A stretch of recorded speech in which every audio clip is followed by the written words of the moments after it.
Sara Labati umamin na sa totoong dahilan ng hiwalayan nila ng asawang si Richard Gutierrez.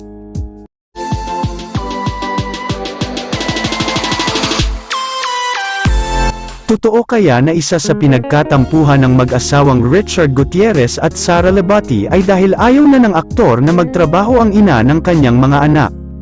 Matagal na itong balita ng aming source pero hindi namin binigyan masyado ng pansin dahil base sa nakikita naman naming posts ng mag-asawa ay happy sila at lagi silang nagpunta sa ibang bansa.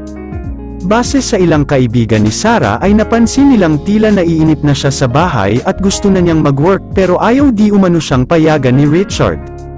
Hindi naman niya binanggit kung anong work but since dati siyang artista, baka yun ang gusto niyang balikan ang showbiz.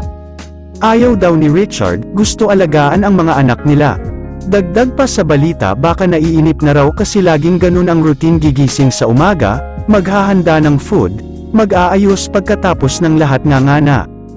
Napagod na raw siyang magbasa-basa, napanood na lahat ng Netflix. Sinabi niya ito kay Richard parang nagkainitan pero maayos din yan.